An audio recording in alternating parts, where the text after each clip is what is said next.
നമസ്കാരം. Spot live ആരംഭിക്കുകയാണ്.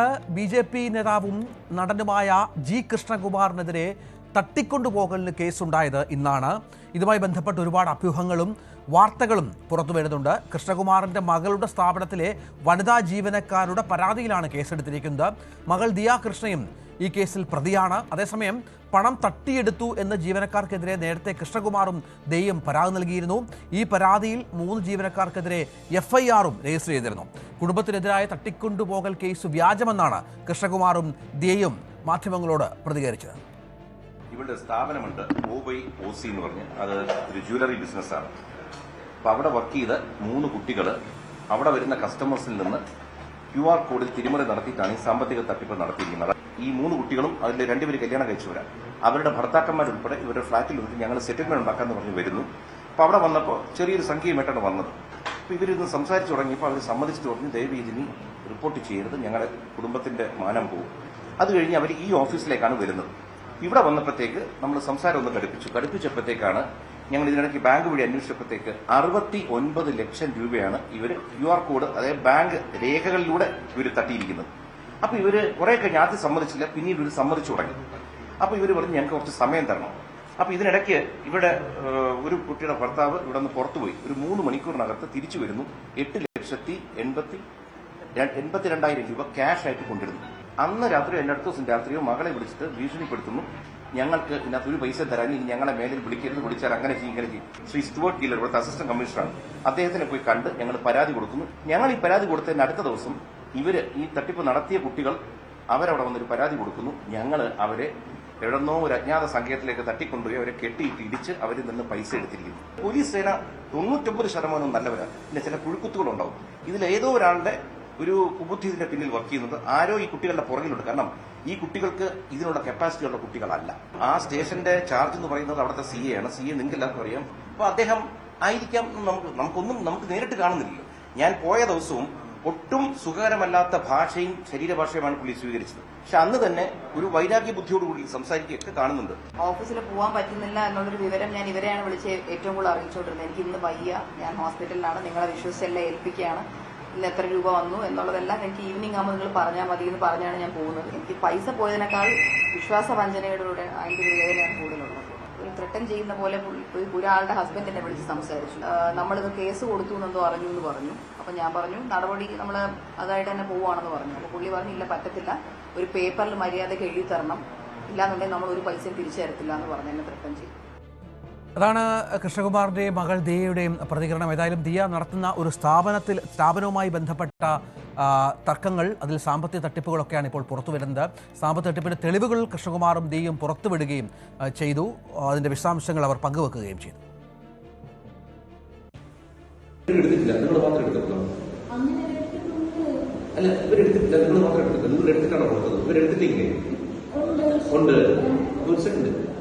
ഇവർക്ക് നിങ്ങൾ അയച്ചു കൊടുത്തില്ല.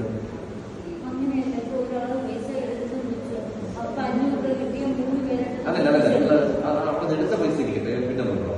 നിങ്ങൾ ഈ അക്കൗണ്ട് വഴി ട്രാൻസ്ഫർ ചെയ്ത പൈസ ഇല്ലേ, അത് ആരുടെ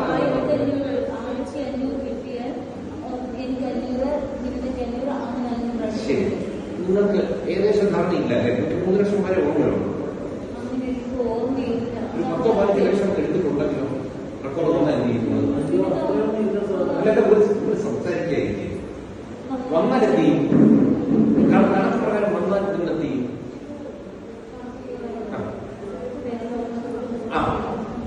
അപ്പൊ നമുക്ക് എടുത്തിട്ടെന്ന് പറയാൻ പറ്റുന്നില്ലേ? നിങ്ങൾ എന്ത് ചെയ്യും പൈസ? അല്ല ഞാൻ കണക്ക് എത്തിച്ചാൽ കണക്ക് മാറ്റി പറയല്ലേ, കംപ്ലീറ്റ് കൊടുക്കും കേട്ടോ. കംപ്ലീറ്റ് കൊടുക്കും. നിങ്ങൾ വിചാരിക്കുന്ന ലെവലിൽ പോകില്ല. നിങ്ങൾ എടുത്തിരിക്കുന്ന പൈസ അത്രയ്ക്കാണ്. അറിയാതെ എത്രയാണ് ഉദ്ദേശം? എന്താ പറയാമെന്ന്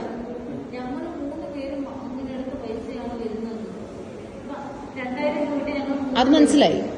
നിങ്ങളപ്പോ ഇത്രയും നാളായിട്ട് എത്ര എടുത്തു, അതാണ് ചോദിക്കുന്നത്. 69 ലക്ഷത്തോളം രൂപയുടെ തട്ടിപ്പാണ് ഈ ജീവനക്കാരികൾ നടത്തിയത് എന്നാണ് കൃഷ്ണകുമാറും മകളും ആരോപിക്കുന്നത്. നേരത്തെ കണ്ട ദൃശ്യങ്ങൾ അത് ഈ സ്ഥാപനത്തിൽ വന്ന് ഇവർ ഇതുമായി ബന്ധപ്പെട്ട് സംസാരിക്കുന്നതാണ്. അതിൻ്റെയൊക്കെ തെളിവുകൾ പോലീസിന് കൈമാറിയിട്ടുണ്ട് എന്ന് കൃഷ്ണകുമാർ പറയുന്നുണ്ട്. സാരംഗ് ഏറ്റവും പുതിയ വിവരങ്ങളുമായി ചേരും. സാരംഗ്, നമുക്ക് മനസ്സിലാകുന്നത് കൃഷ്ണകുമാർ നേരത്തെ ഇതുമായി ബന്ധപ്പെട്ട് ഒരു കേസ് കൊടുത്തിരുന്നു.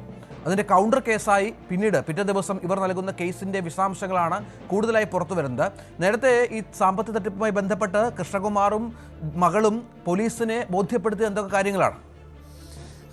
ഈ ദിയുടെ പേരിലൊരു ഓബൈ എന്നുള്ളൊരു സ്ഥാപനം ഉണ്ടായിരുന്നു. ഈ സ്ഥാപനത്തിൽ ഒരു സാമ്പത്തിക തിരിമറി നടത്തി, അതായത് QR കോഡിൽ തിരിമറി നടത്തിയിട്ട് ജീവനക്കാരുടെ QR കൊടുത്തിട്ട് സാമ്പത്തിക തിരിമറികൾ മറ്റും നടത്തിയിട്ടാണ് ഇത്രയും വലിയൊരു തുക 69 ലക്ഷത്തോളം രൂപ തിരിമറി നടത്തി. തുടക്കത്തിൽ ഇത്രയും വലിയൊരു തുകയാണെന്ന് കുടുംബത്തിന് മനസ്സിലായിട്ടുണ്ടായിരുന്നില്ല. അവർ ആദ്യം അത് മനസ്സിലാക്കിയത് ചെറിയൊരു തുകയായിരിക്കും എന്നുള്ള രീതിയിൽ അത് അവഗണിക്കുകയായിരുന്നു. പിന്നീട് ഈ വലിയ തുക അറിയുന്നതോടുകൂടി ഇവർ സെറ്റിൽമെൻറ്റ്, അതായത് ഇവരോട് സംസാരിക്കുകയും അതിനൊപ്പം തന്നെ പരാതി നൽകുകയും ചെയ്യുകയായിരുന്നു. ആ സമയത്താണ് ഈ പരാതിക്കാരി ഇപ്പോൾ തിരിച്ച് പരാതി നൽകിയിട്ടുള്ള, അതായത് ഭീഷണിപ്പെടുത്തിയെന്ന് പറയുന്ന ഈ 3 ജീവനക്കാരെയും വീട്ടിലേക്ക് വിളിച്ച് വരുത്തി സംസാരിക്കുന്നത്. ആ സമയത്തുള്ള ദൃശ്യങ്ങളാണ് നമുക്ക് തൊട്ട് മുൻപ് കണ്ടത്. ഇത്തരത്തിലുള്ള ഒരു രീതിയിലുള്ള സംഭവം ഉണ്ടായി എന്നുള്ള പരാതി വന്നപ്പോഴാണ് മാധ്യമങ്ങളടക്കം ഇത്തരത്തിലുള്ളൊരു പരാതി പുറത്തേക്ക് വരുന്നത്.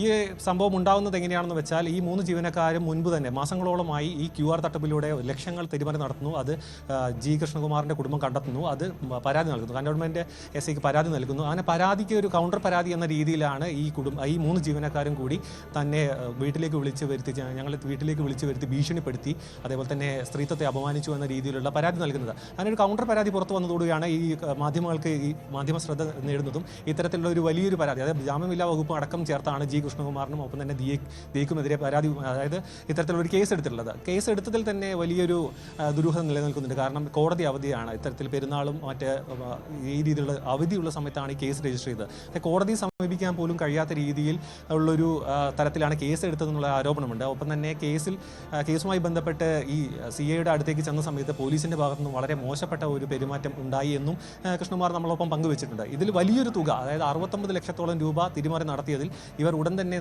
8 ലക്ഷം രൂപ, ആദ്യം 4 ലക്ഷം രൂപ തിരിച്ചു നൽകി. അതിനൊപ്പം തന്നെ വീണ്ടും ഒരു 4 ലക്ഷം, 8,82,000 രൂപയോളം ഇവർ ഉടൻ തന്നെ ഇത്തരത്തിലൊരു പരാതിയുമായി മുന്നോട്ട് പോകുന്നു എന്ന് കണ്ട സമയത്ത് തന്നെ ഈ കുടുംബം, ഈ ജീവനക്കാരുടെ 3 ജീവനക്കാരുടെ കുടുംബം മുന്നോട്ട് കൊണ്ടുവന്ന് തരികയാണ്. അതിനുശേഷം വീണ്ടും പരാതി വേണ്ട, ബാക്കി തുകയടക്കം തിരിച്ചു കിട്ടണം എന്ന രീതിയിൽ പരാതി നൽകിയ സമയത്താണ് ഇവർ കൗണ്ടർ പരാതിയായിട്ട് മുന്നോട്ട് പോകുന്നത്. അതായത് ഇവർ ഞങ്ങളെ വിളിച്ചു വരുത്തി, ഇവർ തടഞ്ഞു വെച്ചു, ഭീഷണിപ്പെടുത്തി, സ്ത്രീത്വത്തെ അപമാനിച്ചു എന്ന രീതിയിലുള്ള ഒരു പരാതി. ഈ 2 പരാതിയിലും പോലീസ് കേസെടുത്തിട്ടുണ്ട്. ഈ സാമ്പത്തിക തിരിമറി നടത്തിയതിലും കേസെടുത്തിട്ടുണ്ട്. ഒപ്പം തന്നെ ഈ ഒരു ഭീഷണിപ്പെടുത്തി എന്നതിലും പരാതിയിലും കേസെടുത്തിട്ടുണ്ട്. ഇതിൻ്റെ സത്യാവസ്ഥ ഇപ്പോൾ ജി കൃഷ്ണകുമാർ പറഞ്ഞതുപോലെ തന്നെ ഇത്രയും വലിയൊരു ബാങ്ക് സ്റ്റേറ്റ്മെന്റ് അടക്കം പുറത്തു വിട്ടുകൊണ്ടാണ് ഇത്രയും വലിയൊരു തുക QR കോഡിൽ തിരിമറി നടത്തി അവരുടെ അക്കൗണ്ടിലേക്ക് എത്തി. അവരത് 3 പേരും വീതിച്ചെടുക്കുന്ന രീതിയിലുള്ള ഇത്തരത്തിലുള്ളൊരു വലിയൊരു തിരിമറിയാണ് ഈ 3 ജീവനക്കാരും നടത്തിയത്. അത് ആദ്യം തന്നെ പരാതി നൽകിയ സമയത്ത് ഒരു സെറ്റിൽമെന്റ് എന്നുള്ള രീതിയിൽ ഇവർ വിളിച്ചിരുന്നു. പക്ഷേ ആ സമയത്തൊന്നും ഇവർ കുറ്റം അംഗീകരിക്കാനോ ഈ തുക തിരിച്ചു നൽകാം എന്നുള്ള രീതിയിലോ ഒന്നും സമ്മതിച്ചില്ല. അതിനുശേഷം ദിയെ ഭീഷണിപ്പെടുത്തിയിരുന്നു. ഈ ജീവനക്കാരിയുടെ ഭർത്താവിലൊരാൾ ഈ ദിയെ വിളിച്ചിട്ട് ഇത്തരം പരാതി പിൻവലിക്കണം, അല്ലെങ്കിൽ മുന്നോട്ട് പോകുമ്പോൾ പ്രശ്നങ്ങൾ ഉണ്ടാവുന്ന രീതിയിൽ മെസ്സേജ് അയക്കുകയും അതേപോലെ തന്നെ ഫോണിൽ ബന്ധപ്പെട്ട് ഭീഷണി ഉയർത്തുകയും ചെയ്തിരുന്നു. ഇതിനൊക്കെ ശേഷമാണ് പരാതിയുമായി മുന്നോട്ട് പോകുന്നു എന്ന് കണ്ടപ്പോഴാണ് കൗണ്ടർ പരാതിയുമായി, അതായത് ഇവരെ ഉപദ്രവിച്ചു എന്ന രീതിയിൽ ഒരു, അതായത് ഈ തട്ടിപ്പ് ഇവർ മനസ്സിലാക്കാൻ കൃഷ്ണകുമാറും ദിയാണല്ലോ ഈ സ്ഥാപനം നടത്തിക്കൊണ്ടിരുന്നത്, മനസ്സിലാക്കാൻ വൈകി. തുടക്കത്തിൽ ഒരു ചെറിയ തുകയാണെന്ന് വിചാരിച്ചു. അവർ വലിയ പരാതിയുമായി പോയില്ല. ഇവരുമായി ബന്ധപ്പെട്ട് സംസാരിക്കാൻ ശ്രമിച്ചു. പക്ഷേ പിന്നീട് ഇവർ ഭീഷണിപ്പെടുത്തിയതിന് ശേഷമാണോ ഈ പരാതിയുമായി കൃഷ്ണകുമാറും മകളും ആദ്യം പോകുന്നത്? അതിനുശേഷമുള്ള പരിശോധനയിലാണോ ഈ 69 ലക്ഷം എന്ന ഒരു വലിയ തുക തട്ടിച്ചു എന്ന് മനസ്സിലാകുന്നത്?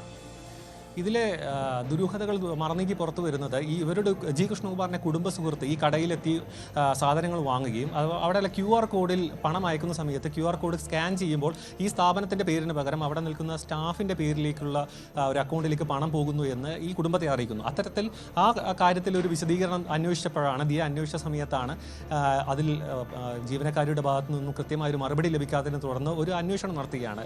ചെറിയ രീതിയിലൊരു അന്വേഷണം നടന്നു. അപ്പോൾ ചെറിയ രീതിയിൽ തുകകൾ കൈമാറിയിട്ടുണ്ടെന്ന് മനസ്സിലാവുന്നു. അതിനുശേഷം ഇവർ കൂടുതൽ ചോദ്യം ചെയ്യുന്നു. ഇവരെ ഇത്തരത്തിൽ എത്രത്തോളം പണം മാറ്റിയിട്ടുണ്ടെന്ന് അറിയാൻ വേണ്ടിയിട്ട് ബാങ്ക് സ്റ്റേറ്റ്മെൻറ്റും മറ്റും കാര്യങ്ങളും എല്ലാം അന്വേഷിച്ചപ്പോഴാണ് ഇത്രയും വലിയൊരു തുക, മാസങ്ങളോളമായി ഇത്രയും വലിയൊരു തുക, കാലങ്ങളോളമായിട്ടുള്ള ഈ തുക ഇവർ അക്കൗണ്ടിൽ നിന്ന് മാറ്റിയിട്ടുണ്ട്. മാത്രമല്ല ദിയ ഗർഭിണിയായതിനാൽ തന്നെ ഓഫീസിലേക്ക് പോകുന്നുണ്ടായിരുന്നില്ല കുറേ മാസങ്ങളായിട്ട്.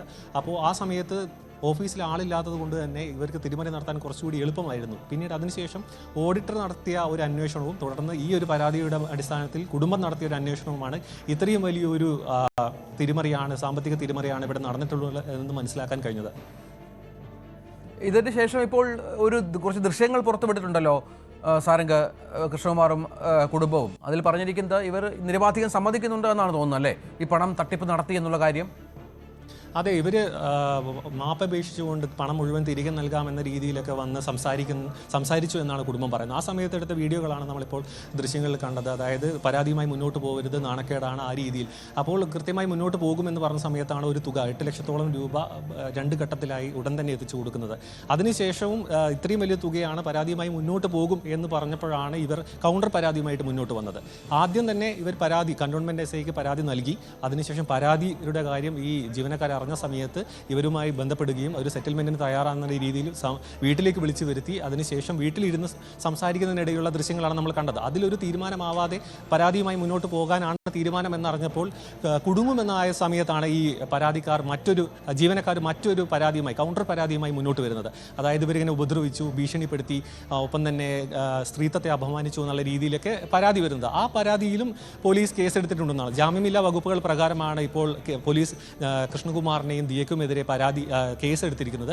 അതേപോലെ തന്നെ സാമ്പത്തിക തിരിമറി നടത്തിയതിന് 3 ജീവനക്കാർക്കെതിരെയും കേസെടുത്തിട്ടുണ്ട്. 2 കേസുകൾ ഇപ്പോൾ നിലനിൽക്കുന്നുണ്ട്. ഇതിലൊരു വ്യക്തത വരണമെന്നുണ്ടെങ്കിൽ പോലീസിന്റെ ഭാഗത്തു നിന്നുള്ള കൃത്യമായ അന്വേഷണം നടത്തിയാൽ മാത്രമേ ഇതിൽ ആരുടെ ഭാഗത്താണ് ന്യായം എന്നുള്ള കാര്യം നമുക്ക് കൂടുതൽ മനസ്സിലാവുള്ളൂ. നിലവിലെ നമുക്ക് ലഭിച്ച വിവരങ്ങളുടെ അടിസ്ഥാനത്തിൽ ഇവർ സാമ്പത്തിക തിരിമറി നടത്തി എന്ന് കുറ്റസമ്മതം നടത്തുന്നുണ്ട്. മാത്രമല്ല അത്തരത്തിലുള്ള ബാങ്ക് സ്റ്റേറ്റ്മെന്റ് അടക്കമുള്ള രേഖകൾ നമുക്ക് ലഭിച്ചിട്ടുണ്ട്. അത്തരത്തിൽ നോക്കുമ്പോൾ വലിയൊരു തുക 69 ലക്ഷം രൂപയോളം ഇവർ തിരിമറി നടത്തിയിട്ടുണ്ട്. അതിൽ ചെറിയൊരു തുക മാത്രം തിരികെ നൽകിയിട്ടുമുണ്ട്. പക്ഷേ ഇപ്പോഴും ആ ഒരു വലിയ തുക അവരുടെ കയ്യിൽ തന്നെയാണ് എന്നാണ് നമുക്ക് മനസ്സിലാക്കാൻ കഴിയുന്നത്. ഈ കൃഷ്ണകുമാർ നൽകിയ കേസുണ്ട്, തിരിച്ച് മറുഭാഗം നൽകിയ കേസുണ്ട്. കൃഷ്ണകുമാർ എന്ന് പറഞ്ഞത് പോലീസിൽ 99% ആളുകളും ന്യായത്തിനൊപ്പം നിൽക്കുന്നവരാണ്. പക്ഷേ 1% ആളുകൾ മാത്രമാണ് പുഴുക്കുത്തുകൾ. ചില ആളുകൾ ഇവർക്ക് പിന്നിലുണ്ട് എന്നുള്ളതാണ്. അതിൻ്റെ വിശദാംശങ്ങൾ എന്താണ് അദ്ദേഹം പങ്കുവെക്കുന്നത്? ഇവരെ ആദ്യം വന്ന് ക്ഷമ പറഞ്ഞിട്ട് പിന്നീട് ഇവർ പോയി കേസുമായി മുന്നോട്ട് പോകുന്ന സാഹചര്യം അത് മറ്റുള്ള ആരുടെയെങ്കിലും പ്രേരണയിലാണോ എന്നുള്ളതാണോ? ഇത്തരത്തിൽ കൃഷ്ണകുമാർ പറഞ്ഞ ഒരു വാക്കുകളെന്ന് വെച്ചാൽ ഈ പരാതിയുടെ വിശദാംശങ്ങൾ അറിയാൻ വേണ്ടി പോലീസ് സ്റ്റേഷനിൽ പോയ സമയത്ത് ഉണ്ടായ ഒരു അനുഭവമാണ് അദ്ദേഹം പങ്കുവച്ചത്. അതായത് വളരെ മോശപ്പെട്ട രീതിയിലായിരുന്നു അവിടെയുള്ള CI പെരുമാറിയത്. ഒരു മുൻ വൈരാഗ്യമുള്ള പോലെ ഉള്ള രീതിയിലായിരുന്നു. അതായത് അവർക്ക് പറയാനുള്ളത് കേൾക്കാൻ തയ്യാറായില്ല. മാത്രമല്ല ശരീരഭാഷയിലും അടക്കമുള്ള ഇവരോടുള്ള ഒരു വിരോധം തനിക്ക് അനുഭവപ്പെട്ടു. ഒപ്പം തന്നെ തൻ്റെ ഭാഗം കേൾക്കാതെ 2 പേരും പരാതി നൽകിയിട്ടുണ്ട്, 2 പേർക്കെതിരെ കേസ് എടുക്കും എന്നുള്ള രീതിയിലുള്ള ഒരു പെരുമാറ്റം. ആ പെരുമാറ്റമാണ് ഇത്തരത്തിൽ കൃഷ്ണകുമാറിന് ഒരു സംശയം തോന്നാൻ കാരണം ഇവർ ഇത്തരത്തിലുള്ളൊരു പരാതി നൽകാൻ ഇവർ തയ്യാറാവുന്നതിന് പിന്നിൽ ഇത്തരം ആരെങ്കിലും ഒരു ഇടപെടൽ ഉണ്ടോ എന്നുള്ളൊരു സംശയമാണ് ഉന്നയിച്ചത്. അതിനൊപ്പം തന്നെ ഈ പോലീസുകാരുടെ ഭാഗത്തു നിന്നുള്ള ഒരു ഇടപെടൽ, ഈ CIയുടെ ഒരു മനോഭാവം, അതേപോലെ തന്നെ ഇവരുടെ ഒരു രീതി ഒന്നും കൃഷ്ണകുമാർ നല്ല രീതിയിലല്ല പറയുന്നത്. കാരണം ഇവരുടെ ഭാഗത്താണ് ആദ്യം പരാതി ഉണ്ടായത്. അതായത് സാമ്പത്തിക തട്ടിപ്പ് ഇത്രയും വലിയൊരു തുകയുടെ തട്ടിപ്പ് ഉണ്ടായിട്ടും ആ പരാതി നിലനിൽക്കെ തന്നെ ഒരു കൗണ്ടർ പരാതിയെന്ന് മനസ്സിലാക്കാൻ കഴിയുന്ന രീതിയിലുള്ളൊരു സാഹചര്യത്തിൽ പോലീസിന്റെ ഭാഗത്തുനിന്ന് മാന്യമായ ഒരു ഇടപെടലല്ല തുടക്കം മുതൽ ഉണ്ടായിട്ടുള്ളത് എന്നാണ് കൃഷ്ണകുമാർ പറയുന്നത്. ഇതിന്റെ ഭാഗമായിട്ടാണ് മുഖ്യമന്ത്രിയുടെ ഓഫീസിലും മുഖ്യമന്ത്രിക്കടക്കം ആഭ്യന്തര വകുപ്പിനടക്കം പരാതി നൽകിയത്. ആ മുഖ്യമന്ത്രിയുടെ ഓഫീസിൽ നൽകിയ പരാതിയിൽ പൂർണ്ണ തൃപ്തനാണെന്നും ഇതിൽ കൃത്യമായ നടപടി ഉണ്ടാകുമെന്നാണ് ഇപ്പോൾ കൃഷ്ണകുമാർ നമ്മളോടൊപ്പം പങ്കുവച്ചിട്ടുള്ളത്. മാത്രമല്ല ഇതിൽ CIയുടെ ഒരു തെറ്റായ ഒരു സമീപനത്തെ കൃഷ്ണകുമാർ നമ്മളോടൊപ്പം നമുക്ക് ചൂണ്ടിക്കാണിച്ചു തന്നിട്ടുമുണ്ട്. അതാണ് സാഹചര്യം. ഏതായാലും കേസുകൾ 2 ഉണ്ട്. അതിൽ പോലീസിൻ്റെ നടപടികൾ പ്രധാനമാണ്. കൃഷ്ണകുമാർ നൽകിയ കേസാണ് അതിൽ ഏറ്റവും പ്രധാനപ്പെട്ടത്. 69 ലക്ഷത്തോളം രൂപയുടെ തട്ടിപ്പാണ് നടന്നത് എന്ന് വ്യക്തമാക്കുന്നുണ്ട്. അതിനുശേഷമുള്ള കൗണ്ടർ പരാതിയായി ഈ ജീവനക്കാർ നൽകിയ കേസും കോടതിയുടെ പരിഗണനയിൽ ഉണ്ട് എന്നാണ് മനസ്സിലാക്കേണ്ടത്. സാരംഗാണ് വിവരങ്ങൾ പങ്കുവച്ചത്. 10 പേരെ വിവാഹം ചെയ്തു മുങ്ങിയ യുവതി തിരുവനന്തപുരത്ത് പിടിയിൽ. എറണാകുളം കാഞ്ഞിരമറ്റം സ്വദേശി രേഷ്മയാണ് ആര്യനാട് പോലീസിന്റെ പിടിയിലായത്. ഓൺലൈനിൽ വിവാഹ പരസ്യം നൽകിയും സിനിമയെ വെല്ലുന്ന കഥകൾ മെനഞ്ഞുമായിരുന്നു തട്ടിപ്പ്. 45 ദിവസം മുൻപ് വിവാഹം കഴിച്ചയാളെ കബളിപ്പിച്ച രേഷ്മ തിരുവനന്തപുരത്തുള്ള പഞ്ചായത്ത് അംഗവുമായി വിവാഹത്തിന് തയ്യാറെടുക്കുമ്പോഴാണ് പിടിയിലായത്. രേഷ്മയുടെ പെരുമാറ്റത്തിൽ സംശയം തോന്നിയതിനെ തുടർന്ന് പ്രതിശ്രുത വരനും ബന്ധുവും ചേർന്ന് നടത്തിയ അന്വേഷണത്തിലാണ് തട്ടിപ്പ് പുറത്തായത്. ഐഷത്തുൽ ഷംന വിവരങ്ങൾ പങ്കുവെക്കും. ഷംന, 2-3 വിവാഹം തട്ടിപ്പ് നടത്തിയ വീരന്മാരെയൊക്കെ നമ്മൾ കണ്ടിട്ടുണ്ട്. ഇത് ഒരു യുവതി 10 പേരെ തട്ടിക്കുക എന്ന് പറഞ്ഞാൽ എത്ര സമർത്ഥയായിരിക്കണം അവർ? എന്തായിരുന്നു അവരുടെ ഒരു തട്ടിപ്പ് രീതി? രഞ്ജിത്ത്, തീർച്ചയായും നമ്മൾ ഇത്തരം കഥകളൊക്കെ മുമ്പ് കേട്ടിട്ടുണ്ടെങ്കിലും അത് മിക്കപ്പോഴും യുവാക്കളായിരുന്നു ഈ പ്രതികളായിട്ടുണ്ടായിരുന്നത്. അതും 4 വിവാഹം വരെയൊക്കെ കഴിച്ച് 4 വിവാഹ തട്ടിപ്പുകൾ അങ്ങനെയൊക്കെയാണ് ഇതുവരെ കേട്ട കഥകൾ. പക്ഷേ 10 പേരെ വിവാഹം ചെയ്ത് തട്ടിപ്പ് നടത്തിയ യുവതിയുടെ കഥയാണ് ഇപ്പോൾ പുറത്തു വരുന്നത്. അതായത് സിനിമാ കഥ പോലും വെല്ലുന്ന തരത്തിലായിരുന്നു ഇവരുടെ ഈ തട്ടിപ്പ് എന്നാണ് വിവരം. തന്നെ ദത്തെടുത്തതാണെന്നും ഈ അമ്മയ്ക്ക് തന്നെ ഇഷ്ടമില്ല, മർദ്ദിക്കാറുണ്ട് എന്നൊക്കെയാണ് ഈ യുവതി പ്രതിശുദ്ധവാരനോട് പറഞ്ഞിരുന്നത്. എന്തായാലും ഈ യുവതിയുടെ പെരുമാറ്റത്തിൽ പലപ്പോഴായി ഈ ചില അസ്വാഭാവികതകൾ തോന്നിയതിനെ തുടർന്നാണ് യുവാവ് ഈ യുവതിയുടെ ബാഗ് പരിശോധിക്കുന്നതും അതിനെ തുടർന്നാണ് പിന്നീട് ഈ യുവതി മുൻപ് വിവാഹം കഴിച്ച രേഖകൾ ഉൾപ്പെടെയുള്ള കാര്യങ്ങൾ കണ്ടെത്തുന്നതും. അങ്ങനെയാണ് ഈ തട്ടിപ്പിന്റെ വിവരം പുറത്തു വരുന്നത്. ഇവർ മറ്റ് പല ജില്ലകളിൽ, അതായത് വിവിധ ജില്ലകളിലായാണ് ഈ 10 പേരെ വിവാഹം കഴിച്ചിട്ടുള്ളത്. അതിനുശേഷം 45 ദിവസങ്ങൾക്ക് മുൻപാണ് മുൻപത്തെ വിവാഹം നടന്നത്. അതിനുശേഷം പിന്നീട് ഈ തിരുവനന്തപുരം സ്വദേശിയായ പഞ്ചായത്ത് അംഗമായ യുവാവുമായി വിവാഹം ഉറപ്പിക്കുകയായിരുന്നു. ഇരുവരും തമ്മിൽ ദിവസങ്ങൾക്ക് മുൻപാണ് ഒരു മാളിൽ വെച്ച് തമ്മിൽ കാണുന്നത്. അതായത് ഈ പത്രത്തിൽ പരസ്യം കണ്ട്, ഓൺലൈൻ വിവാഹ പരസ്യം കണ്ടാണ് യുവാവ് യുവതിയുമായി ബന്ധപ്പെടുന്നത്. അന്ന് യുവതിയുടെ അമ്മയാണെന്ന് പറഞ്ഞാണ് ഒരു സ്ത്രീ ഈ യുവാവിനോട് സംസാരിക്കുന്നതും. പിന്നീട് ഇരുവരും തമ്മിൽ നേരിട്ട് കാണുന്നു. അതിനുശേഷം നേരിട്ട് കാണുന്ന ആ ഘട്ടത്തിൽ ഈ യുവതി പറയുന്നത് ഈ സിനിമാ കഥകളെ വെല്ലുന്ന തരത്തിലുള്ള ചില കഥകളാണ് പറഞ്ഞത്. തന്നെ അമ്മ ദത്തെടുത്തതാണ്, അതുകൊണ്ട് തന്നെ തന്നെ ഇഷ്ടമില്ല, പലപ്പോഴായി മർദ്ദിക്കാറുണ്ട്, അതുകൊണ്ട് ഉടൻ വിവാഹം വേണമെന്ന് യുവതി ആവശ്യപ്പെടുന്നു. അങ്ങനെ യുവതിയുടെ കഥകളൊക്കെ കേട്ട് യുവാവ് ഇന്നലെ വിവാഹം നടത്താമെന്ന് സമ്മതിച്ചിരുന്നു. പിന്നീട് ഇന്നലെ കഴിഞ്ഞ ദിവസം തിരുവനന്തപുരത്തെത്തിയ യുവതിയെ ഈ യുവാവ് കൊണ്ടുപോയി ഒരു സുഹൃത്തിന്റെ വീട്ടിൽ താമസിപ്പിച്ചു. യുവതിക്ക് ആവശ്യമുള്ള സൗകര്യങ്ങളെല്ലാം ചെയ്തു നൽകി. പക്ഷെ അതിനെ തുടർന്ന് ഈ വിവാഹത്തിന് തൊട്ട് മുൻപ് ചില ബ്യൂട്ടീഷ്യൻ പരിപാടികളൊക്കെ ചെയ്യാൻ വേണ്ടിയാണ് യുവതി ഈ ബ്യൂട്ടി പാർലർ കയറിയ സമയത്ത് യുവാവിന് എന്തൊക്കെയോ സംശയങ്ങൾ, യുവതിയുടെ പെരുമാറ്റത്തിൽ, രേഷ്മയുടെ പെരുമാറ്റത്തിൽ എന്തൊക്കെയോ സംശയങ്ങൾ തോന്നിയതിനെ തുടർന്നാണ് ഈ യുവതിയുടെ, രേഷ്മയുടെ ബാഗ് പരിശോധിക്കുന്നത്. അങ്ങനെയാണ് മുൻപ് നടത്തിയ വിവാഹത്തിന്റെ രേഖകൾ അടക്കം ഈ യുവതിയുടെ ബാഗിൽ നിന്നും കണ്ടെടുക്കുന്നതും. അങ്ങനെ യുവാവിന് ഈ തട്ടിപ്പിന്റെ കാര്യങ്ങൾ മനസ്സിലാവുകയായിരുന്നു. പിന്നീട് പോലീസിൽ പരാതി നൽകി. അങ്ങനെ ഇന്നലെ വിവാഹ മണ്ഡപത്തിലേക്ക് കയറാൻ ചെന്ന യുവതിയെ പോലീസ് നാടകീയമായി പിടികൂടുകയായിരുന്നു. അങ്ങനെയാണ് അറസ്റ്റ് രേഖപ്പെടുത്തുന്നത്. എന്തായാലും ഇതുവരെ കേട്ടത് ഈ യുവാക്കൾ പ്രതികളായിട്ടുള്ള കഥകളായിരുന്നെങ്കിൽ അവരെയൊക്കെ എന്താ പറയാ, ഈ കഴിഞ്ഞ ആ ഒരു കഥകളെയൊക്കെ മാറ്റി നിർത്തിക്കൊണ്ടാണ് യുവതിയുടെ ഈ പ്രകടനവും ഈ തട്ടിപ്പുമെല്ലാം. എന്തായാലും വിവിധ ജില്ലകളിലായി 10ഓളം പേരെ വിവാഹം ചെയ്തു. ഒരുപക്ഷെ പിടിക്കപ്പെട്ടില്ലായിരുന്നു എങ്കിൽ മറ്റ് ജില്ലകളിൽ കൂടി യുവതി വിവാഹം കഴിക്കുമായിരുന്നു, തട്ടിപ്പ് നടത്തുമായിരുന്നു. അടുത്ത മാസം യുവതി തിരുവനന്തപുരം സ്വദേശിയായിട്ടുള്ള ഒരാളുമായി വിവാഹം ഉറപ്പിച്ചതായും വിവരങ്ങളുണ്ട്. അതായത് വിവാഹ നിശ്ചയം ഉറപ്പിച്ചിരുന്നു എന്ന വിവരങ്ങളാണ് വരുന്നത്. അങ്ങനെയാണെങ്കിൽ യുവതി അതിസമർത്ഥമായി താൻ ഒരിക്കലും പിടിക്കപ്പെടില്ല എന്ന ഒരു അമിത ആത്മവിശ്വാസത്തോടു കൂടിയായിരുന്നു ഇത്രയും കാലം തട്ടിപ്പ് നടത്തിയതും. ഇനിയും അത് മുന്നോട്ട് കൊണ്ടുപോകാൻ കഴിയുമെന്നായിരുന്നു യുവതി ധരിച്ചിരുന്നത്. അങ്ങനെയാണ് വിവരങ്ങൾ പുറത്തു വരുന്നത്. എന്തായാലും യുവതി 2 വയസ്സുകാരിയായ ഒരു മകളുടെ അമ്മയാണ്. ഒപ്പം തന്നെ നിരവധി കേസുകളിൽ ഇനിയിപ്പോൾ ഈ വിവാഹ തട്ടിപ്പിന്റെ ഒക്കെ കൂടുതൽ വിവരങ്ങൾ ഇനി പുറത്തു വരും എന്ന കാര്യത്തിൽ സംശയമൊന്നുമില്ല. എന്തായാലും ഈ സിനിമാ കഥ പോലും വെല്ലുന്ന തരത്തിലുള്ള കഥകൾ തന്നെയാണ് രഞ്ജിത്ത് പുറത്തു വരുന്നത്.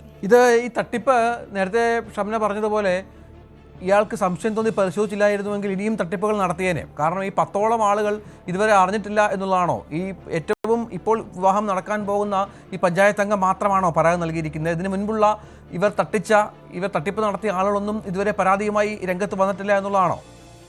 തീർച്ചയായും രഞ്ജിത്ത്, മുമ്പ് യുവതിക്കെതിരെ ഇത്തരത്തിലുള്ള പരാതികൾ വന്നതായി ഒന്നും വിവരമില്ല. ഈ യുവാവിന് സംശയം തോന്നിയതിന്റെ പുറത്ത് മാത്രമാണ് ഈ ബാഗ് പരിശോധിക്കുന്നത്. അങ്ങനെയാണ് ഈ രേഖകൾ ഉൾപ്പെടെ കെട്ടുന്നതും. ഒരുപക്ഷെ ഇത്തരം തെളിവുകളൊക്കെ യുവതി ഡിജിറ്റലായാണ് സൂക്ഷിച്ചിരുന്നതെങ്കിൽ, അതായത് ഇപ്പോൾ പലപ്പോഴും മാരേജ് സർട്ടിഫിക്കറ്റ് ഉൾപ്പെടെയുള്ള കാര്യങ്ങളൊക്കെ പലരും ഫോണിൽ സൂക്ഷിച്ചു വെക്കുന്ന കാര്യമുണ്ട്.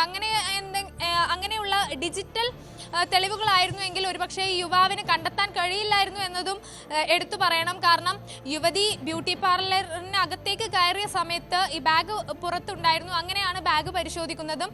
അങ്ങനെയാണ് ഈ തട്ടിപ്പിന്റെ വിവരങ്ങൾ പുറത്തു വരുന്നത്. നിലവിൽ മറ്റ് പുരുഷന്മാർ, അതായത് യുവതി തട്ടിപ്പ് നടത്തിയ മറ്റാരെങ്കിലും പരാതിയുമായി എത്തിയ വിവരമില്ല. പക്ഷെ ഇനി വൈകാതെ തന്നെ ഈ വിവരങ്ങളെല്ലാം പുറത്തു വരുമെന്നാണ് കരുതുന്നത്. എന്തായാലും ഈ വിവരങ്ങൾ പുറത്തു വന്നതോടെ, തട്ടിപ്പിന്റെ വിശദാംശങ്ങൾ പുറത്തു വന്നതോടെ മറ്റ് ജില്ലകളിലുള്ള യുവാക്കൾ കൂടി, അതായത് യുവതി അടുത്ത മാസം ഉൾപ്പെടെ കല്യാണം നിശ്ചയിച്ചിരുന്നു, അവർ രക്ഷപ്പെട്ടു എന്ന് തന്നെ പറയേണ്ടിയിരിക്കുന്നു. കാരണം ഇതുവരെ 10 ജില്ലകളിലായി അതിസമർത്ഥമായി തട്ടിപ്പ് നടത്തിയ യുവതിക്ക്, അമിത ആത്മവിശ്വാസമുള്ള യുവതിക്ക് ഇനി നിസ്സാരമായും അത് തങ്ങൾക്ക് മറ്റെല്ലാ ജില്ലകളിലും ചെയ്യാൻ കഴിയുമെന്ന ഒരു കോൺഫിഡൻസ് ഉണ്ട്. അതൊക്കെ തകർന്നു പിടിക്കപ്പെട്ടു എന്നതാണ് ഏറ്റവും പ്രധാനപ്പെട്ട കാര്യം. രഞ്ജിത്ത്, അതാണ് സാഹചര്യം. ഏതായാലും ഒന്നും രണ്ടുമല്ല 10 വിവാഹങ്ങളാണ് ഈ യുവതി നടത്തിയത്. ഏറ്റവും ഒടുവിൽ അടുത്ത മാസവും ഒരു വിവാഹം നിശ്ചയിക്കാനിരിക്കുകയായിരുന്നു.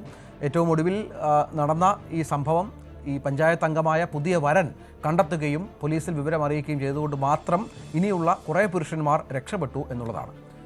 നമുക്ക് ഒരു ഇടവേളയ്ക്ക് ശേഷം വളരെ പെട്ടെന്ന് കൂടുതൽ വാർത്തകളുമായി തിരിച്ചെത്താം.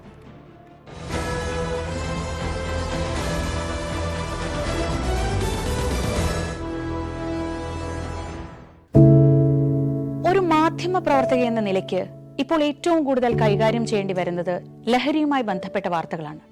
കൊച്ചുകുട്ടികൾ മുതൽ യുവാക്കൾ വരെ എല്ലാവരും ഉൾപ്പെട്ടിരിക്കുന്ന ലഹരിയുടെ ഒരു വല. എന്താണ് നമ്മുടെ യുവതലമുറയ്ക്ക് സംഭവിക്കുന്നത് എന്നൊക്കെ എല്ലാവരും ചോദിച്ചു കാണും. പക്ഷേ അവരുടെ പ്രശ്നങ്ങളെ, അത് കുട്ടികൾ മുതൽ യുവാക്കൾ വരെ, അവരുടെ പ്രശ്നങ്ങളെ കേൾക്കുന്നതിന്, മനസ്സിലാക്കുന്നതിന്, ഒരു പരിഹാരം പറയുന്നതിന് മുതിർന്നവരായ നമുക്ക് എത്രമാത്രം കഴിയുന്നുണ്ട്? അവരിൽ ഉണ്ടാകുന്ന ചെറിയ മാറ്റങ്ങൾ നമ്മൾ തിരിച്ചറിയാറുണ്ടോ? അവരുടെ ചുറ്റുമുള്ളത് ഒരു മായാലോകമാണ്. സോഷ്യൽ മീഡിയയുടെ, വീഡിയോ ഗെയിമുകളുടെ, സിനിമയുടെ, വാർത്തയുടെ വലിയ വിവരശേഖരത്തിന്റെ ലോകം. ആ ലോകത്തിനകത്ത് കുരുങ്ങിപ്പോകുന്ന കുട്ടികളെ തിരിച്ച് യഥാർത്ഥ ജീവിതത്തിലേക്ക്, മണ്ണിന്റെ മണമുള്ള ജീവിതത്തിലേക്ക് തിരിച്ചു കൊണ്ടുവരാൻ നമുക്കും കഴിയേണ്ടതല്ലേ? അവരെ കേൾക്കാൻ, അവരിൽ ഉണ്ടാകുന്ന മാറ്റങ്ങൾ തിരിച്ചറിയാൻ.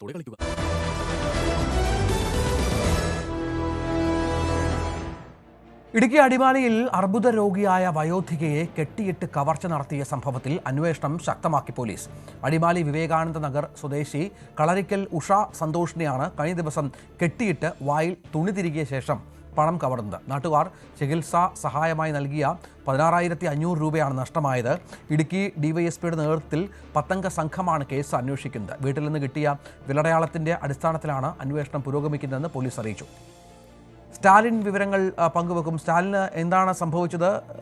ഇവർ എന്താണ് അവിടെ ഒറ്റയ്ക്ക് താമസിക്കുന്ന സ്ത്രീയാണോ? എന്തെങ്കിലും തുമ്പ് പോലീസിന് കിട്ടിയിട്ടുണ്ടോ?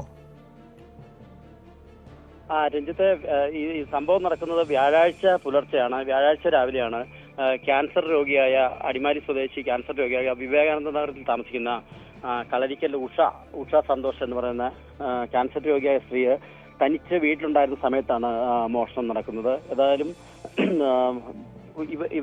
ഇവരെ മുഖത്ത് തുണിയിട്ട് മൂടി കെട്ടിയ ശേഷം, അതുപോലെ ശരീരത്തും കൈകാലുകൾ ഉൾപ്പെടെ കെട്ടിയിട്ടിട്ട് മോഷണം നടത്തുകയായിരുന്നു. ഇവരോട് പൈസ ആവശ്യപ്പെട്ടപ്പോൾ പൈസ ഇരിക്കുന്ന സ്ഥലം ഇവര് പറഞ്ഞു കൊടുത്തു. പൈസ കൊടുത്തില്ലെങ്കിൽ കൊന്നുകളയുമെന്ന് ഭീഷണിപ്പെടുത്തി. ഇതേ തുടർന്ന് അവർ പണം ഇരിക്കുന്ന സ്ഥലം പറഞ്ഞു കൊടുക്കുകയായിരുന്നു മോഷ്ടാവിന്. എന്തായാലും 16,500 രൂപയാണ് അവിടെ അവരുടെ പക്കൽ ഉണ്ടായിരുന്നത്. ഇത് ക്യാൻസർ രോഗിയാണ്. ഇവര് ചികിത്സയ്ക്കിടയിൽ ജനങ്ങളുടെ, നാട്ടുകാരുടെ ഒക്കെ സുമനസുകളുടെ സഹായം കൊണ്ടാണ് ഇവരുടെ ചികിത്സയും കാര്യങ്ങളും എല്ലാം നടന്നു വരുന്നത്. അങ്ങനെ നാട്ടുകാർ സ്വരൂപിച്ചു കൊടുത്ത പണത്തിന്റെ ബാക്കിയായിട്ട് കയ്യിലുണ്ടായിരുന്ന ഒരു 16,500 രൂപയാണ് അവിടെ ഉണ്ടായിരുന്നത്. ഈ പണം ഇവരെ വായിലെ തുണി തിരികെ വെച്ച ശേഷം കൈകാലുകൾ കെട്ടി ബന്ധിച്ചതിന് ശേഷമാണ് ഈ മോഷ്ടാവ് പണം അപഹരിച്ചുകൊണ്ട് പോയത്. ഈ സമയത്ത് ഭർത്താവ് സന്തോഷ് സ്ഥലത്തില്ല, അതുപോലെ തന്നെ മകളും പുറത്തേക്ക് പോയിരുന്നു. എന്താണേലും പോലീസ് അന്ന് മുതൽ അന്വേഷണം നടത്തി വരികയാണ്. ഇപ്പം ഇന്നലെ മുതൽ ഇടുക്കി ഡിവൈഎസ്പി ജിൽസൺ മാത്യുവിന്റെ നേതൃത്വത്തിലുള്ള ഒരു 10 സംഘം ഇതിനു വേണ്ടിയിട്ട് പ്രത്യേകം ഇടുക്കി SP നിയോഗിച്ചിട്ടുണ്ട്.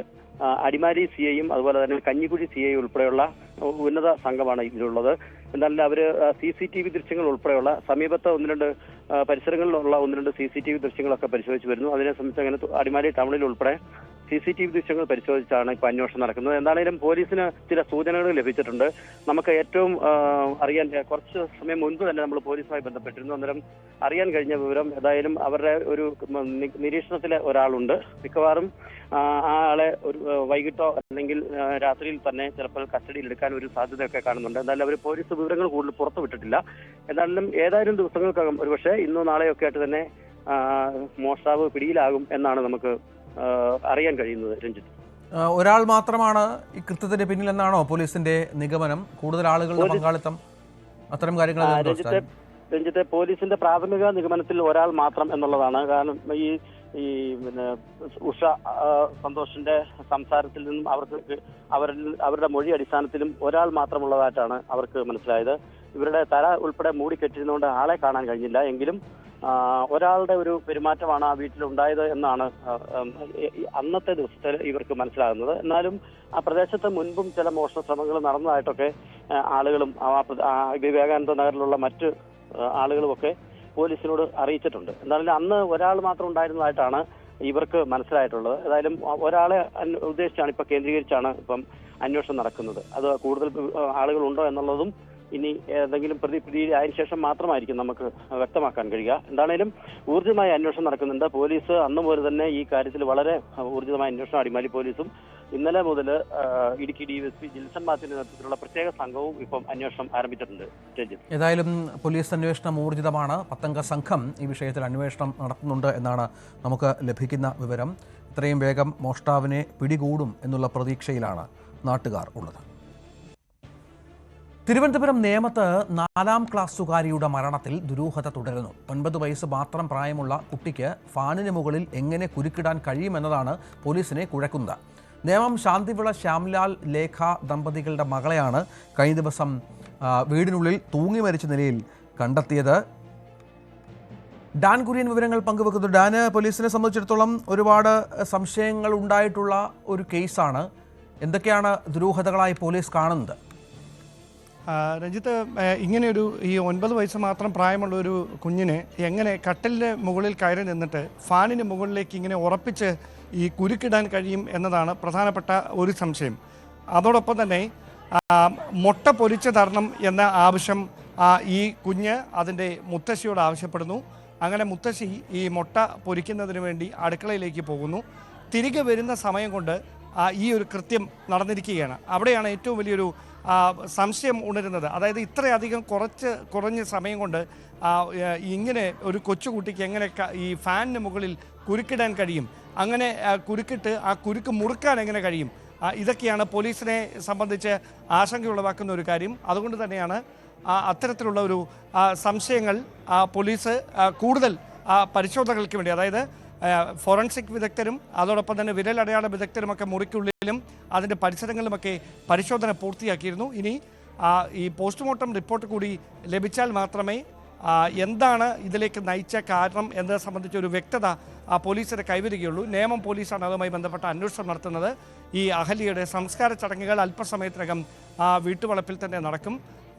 ഈ കുടുംബാംഗങ്ങളിൽ നടക്കും, അതായത് ഇപ്പം അവരുടെ ഒരു മാനസികാവസ്ഥയിൽ അവരോട് കൂടുതൽ കാര്യങ്ങൾ ചോദിച്ചറിയുന്നതിന് പോലീസിനും ചില പരിമിതികളുണ്ട്. അതുകൊണ്ട് ആ ഒരു സമയം കഴിഞ്ഞതിന് ശേഷം ഒരു ബ്രീത്തിങ് ടൈം അവർക്ക് നൽകിയതിന് ശേഷമായിരിക്കാം ഈ അച്ഛനും അമ്മയും ഉൾപ്പെടെയുള്ളവരിൽ നിന്ന് ഈ വിശദാംശങ്ങൾ ചോദിച്ചറിയുക. ഈ കുട്ടിയെ വഴക്ക് പറഞ്ഞതാണ് ഇങ്ങനെ ഒരു പ്രകോപനത്തിലേക്ക് നയിച്ചത് എന്നായിരുന്നു ആദ്യം പുറത്തു വന്ന വിവരങ്ങൾ. പക്ഷേ അമ്മയൊരു തയ്യൽ ജോലി ചെയ്യുന്ന യുവതിയാണ്. അവർ ആ സമയത്ത് വീട്ടിലുണ്ടായിരുന്നില്ല, പുറത്തെവിടെയോ ഈ വസ്ത്രങ്ങൾ തയ്ച്ചത് കൊടുക്കാൻ പോയിരിക്കുകയായിരുന്നു എന്നുള്ള വിവരങ്ങൾ കൂടി പോലീസിൽ ലഭിച്ചിട്ടുണ്ട്. അപ്പോൾ പിന്നെ എന്താണ് സംഭവിച്ചത് അവിടെ എന്നതിനെ സംബന്ധിച്ചാണ് വിശദമായ അന്വേഷണം നടക്കുന്നത്. അതോടൊപ്പം 1.5 വയസ്സുള്ള ഈ ഇളയ കുട്ടിയെ സമീപത്ത് ഇരുത്തിയതിന് ശേഷമാണ് ഈ വല്യമ്മ അകത്തേക്ക് അടുക്കളയിലേക്ക് പോയത് എന്ന് പറയുന്നു. അങ്ങനെയാണെങ്കിൽ അവർ കളിച്ചുകൊണ്ടിരുന്നതിനിടയിൽ, ഈ മുറിക്കുള്ളിൽ കളിച്ചുകൊണ്ടിരുന്നതിനിടയിൽ കയ്യിലുണ്ടായിരുന്ന ഷോൾ ഇങ്ങനെ ഒരു തമാശ രൂപേണ മുകളിൽ കുരുക്കിയതാണോ, അതിനിടയിൽ ഈ കുരുക്ക് മുറുകിയതാണോ, ഇങ്ങനെയൊരു സംശയം കൂടി പോലീസിനുണ്ട്. അതുൾപ്പെടെയുള്ള കാര്യങ്ങളിൽ ഒരു വ്യക്തത കൈവരണമെങ്കിൽ പോസ്റ്റ്മോർട്ടം റിപ്പോർട്ട് ലഭിക്കുന്നതിനൊപ്പം വിശദമായി ഈ അന്വേഷണം, അതായത് ഈ മുറിക്കുള്ളിൽ പോലീസ് നടത്തിയ വിരലടയാള വിദഗ്ധർ നടത്തിയ പരിശോധനകളുടെ ഫലം കൂടി പുറത്തു വരേണ്ടതുണ്ട്. അതിനുശേഷം മാത്രമേ കൃത്യമായി എന്താണ് സംഭവിച്ചത് എന്നതിലൊരു വ്യക്തത കൈവരികയുള്ളൂ എന്നാണ് പോലീസ് പറയുന്നത്. നിലവിൽ അസ്വാഭാവിക മരണത്തിന് കേസ് രജിസ്റ്റർ ചെയ്താണ് അന്വേഷണം പുരോഗമിച്ചുകൊണ്ടിരിക്കുന്നത്. ഈ സംഭവ സമയത്ത് ഈ കുട്ടിയുടെ അമ്മ മാത്രം ഉള്ളായിരുന്നോ വീട്ടിൽ? മറ്റാരെങ്കിലും ഉണ്ടായിരുന്നോ? ഇത്ര ചെറിയ സമയം കൊണ്ട് സംഭവിക്കുക എന്നുള്ള ഇതിൻ്റെ ദുരൂഹത അത് മാറാൻ മറ്റാളുകളെയൊക്കെ ചോദ്യം ചെയ്യേണ്ടി വരുമല്ലോ. അതിന് നടപടികളാണോ പോലീസ്? ഇവർ വളരെ ഒരു സാധാരണ കുടുംബമാണ്. ആ ഒരു സമയത്ത് ഈ വല്യമ്മ മാത്രമായിരുന്നു വീട്ടിലുണ്ടായിരുന്നതെന്നാണ് നമുക്ക് ലഭിക്കുന്ന സൂചനകൾ. അതായത് ഈ വീടിൻ്റെ പ്രധാന അതായത് വീട്ടിലെ മുൻവശത്തെ വാതിലിനോട് ചേർന്നാണ് ഈ കുട്ടിയെ മരിച്ച നിലയിൽ കണ്ടെത്തിയ മുറി. ആ മുറിയുടെ ജനൽ പുറത്തേക്ക് തുറന്നു കിടക്കുകയായിരുന്നു. അതായത് പുറത്തു നിന്ന് പോകുന്ന ആർക്കും ആ മുറിക്കുള്ളിൽ എന്താണ് നടക്കുന്നതെന്ന് കാണാൻ കഴിയും. കാരണം എപ്പോഴും ആ മുറിയുടെ ജനൽ അങ്ങനെ തുറന്നിട്ടിരിക്കുകയാണ്. കൊച്ചു കുഞ്ഞുകൂടിയുള്ള ഒരു വീടായതിനാൽ ഏതെങ്കിലും തരത്തിൽ അപ്പുറത്തോ ഇപ്പുറത്തേക്കോ മാറിയാൽ ഈ കുഞ്ഞുങ്ങൾ എന്താണ് ചെയ്യുന്നതെന്ന് പുറത്തു നിന്ന് കാണാൻ കഴിയുന്ന തരത്തിൽ ജനൽ എപ്പോഴും തുറന്നു തന്നെയാണ് ഇടാറ്. ഇന്നലെയും അങ്ങനെ തന്നെ ജനൽ തുറന്നു കിടക്കുകയായിരുന്നു. അപ്പോൾ പുറത്തു നിന്ന് ആരും അകത്തേക്ക് കയറാനുള്ള ഒരു സാധ്യത ഇല്ല എന്ന് പോലീസ് ഏറെക്കുറെ ഉറപ്പിക്കുന്നു. പക്ഷേ മുറി ചവിട്ടി തുറന്നാണോ ആദ്യം ഈ കുഞ്ഞിനെ ഇങ്ങനെ കണ്ട് രക്ഷപ്പെടുത്താനായി അകത്തേക്ക് ആളുകൾ കയറിയത്, അതോ അതിനപ്പുറത്തേക്ക് മുറി തുറന്നു തന്നെ കിടക്കുകയായിരുന്നു? ഈ കാര്യത്തിലൊരു വ്യക്തത കൈവരാനുണ്ട്. അതുമായി ബന്ധപ്പെട്ട അന്വേഷണം പോലീസ് ആരംഭിച്ചിട്ടുണ്ട്. ഞാൻ നേരത്തെ സൂചിപ്പിച്ച പോലെ ഈ മാതാപിതാക്കളിൽ നിന്ന് വിശദമായി കാര്യങ്ങൾ ചോദിച്ചറിയേണ്ടതുണ്ട് എന്നാണ് ഉദ്യോഗസ്ഥർ വ്യക്തമാക്കുന്നത്. പക്ഷേ ഇപ്പോൾ അതിന് കഴിയുന്ന ഒരു മാനസികാവസ്ഥയിലല്ല ഈ അച്ഛനും അമ്മയും ഉള്ളത്. അതുകൊണ്ടാണ് സാവകാശം നൽകിയതിനു ശേഷം മാത്രം വിശദമായി അവരിൽ നിന്ന് ഈ കാര്യങ്ങൾ ചോദിച്ചറിഞ്ഞാൽ മതി എന്നൊരു തീരുമാനത്തിലേക്ക്, വിലയിരുത്തലിലേക്ക് പോലീസും എത്തിയിരിക്കുന്നതെന്നാണ് മനസ്സിലാക്കാൻ കഴിയുന്നത്. സ്വാഭാവികമാണ്. മാതാപിതാക്കളുടെ കുടുംബാംഗങ്ങളുടെയൊക്കെ മാനസിക നില, അവരുടെ ഇപ്പോഴത്തെ അവസ്ഥ നമുക്കറിയാം, വേദന ഉളവാക്കുന്നതാണ്. പക്ഷേ പോലീസിന് കൃത്യമായി തന്നെ അന്വേഷണ വഴികളിലേക്ക് എത്തേണ്ടതുണ്ട്. ഇതിനകം തന്നെ പ്രാഥമികമായി എന്തെങ്കിലും തരത്തിലുള്ള തെളിവുകളൊക്കെ ശേഖരിച്ച് കാണുമല്ലോ ഡാൻ. അതിൻ്റെ വിശദാംശങ്ങൾ എന്തെങ്കിലും നമുക്ക് ലഭ്യമായിട്ടുണ്ടോ?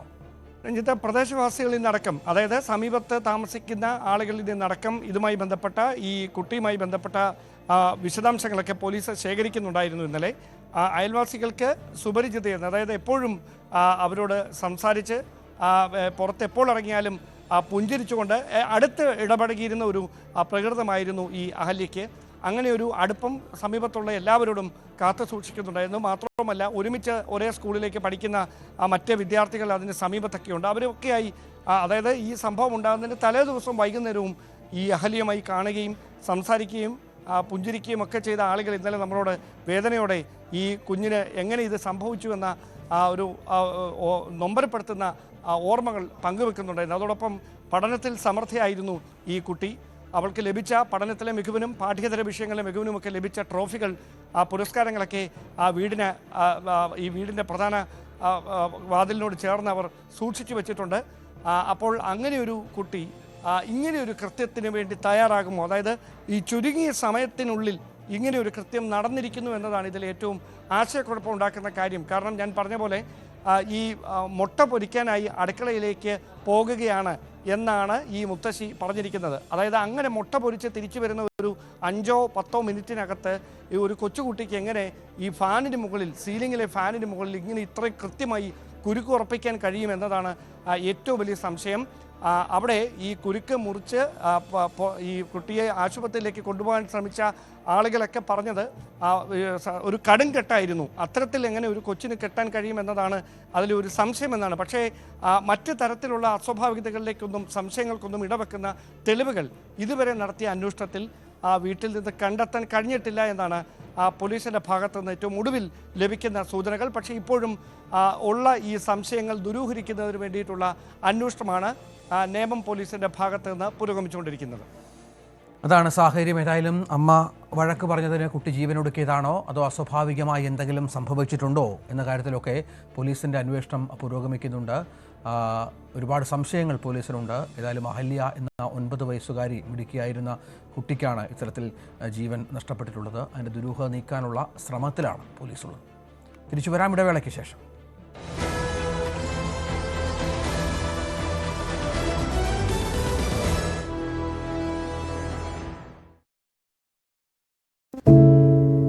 ഒരു മാധ്യമ പ്രവർത്തക എന്ന നിലയ്ക്ക് ഇപ്പോൾ ഏറ്റവും കൂടുതൽ കൈകാര്യം ചെയ്യേണ്ടി വരുന്നത് ലഹരിയുമായി ബന്ധപ്പെട്ട വാർത്തകളാണ്.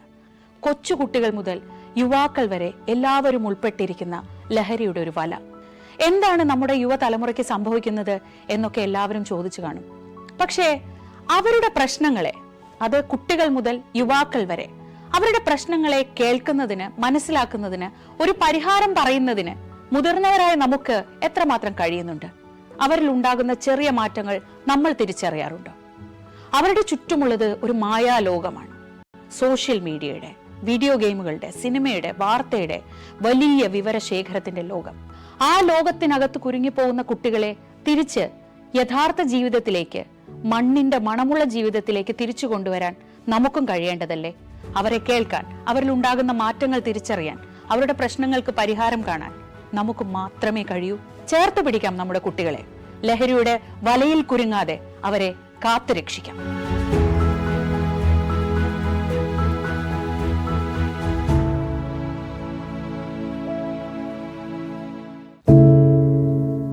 എന്തുപറ്റി നമ്മുടെ നാടിന് എന്ന് ചോദിച്ചു പോകുന്ന കാര്യങ്ങളാണ് ഇപ്പോൾ സംഭവിക്കുന്നത്. എന്തൊക്കെയാണ് നമ്മുടെ യുവതലമുറ തെരുവുകളിൽ കാട്ടിക്കൂട്ടുന്നത്? കൊല്ലാൻ പോലും മടികാട്ടാത്ത ഇവർ സ്വബോധത്താൽ ഇങ്ങനെയൊന്നും ചെയ്യില്ല. നാടിന്റെ അഭിമാനമായി വളരേണ്ട യുവത്വത്തെ ഇങ്ങനെ പോകാൻ അനുവദിച്ചുകൂടാ. നമ്മൾ ഓരോരുത്തരും മാതാപിതാക്കൾ കൂടിയാണ്. നേർവഴിക്ക് നടത്താൻ, തെറ്റുകൾ പറഞ്ഞു മനസ്സിലാക്കാൻ നമുക്ക് കഴിയണം.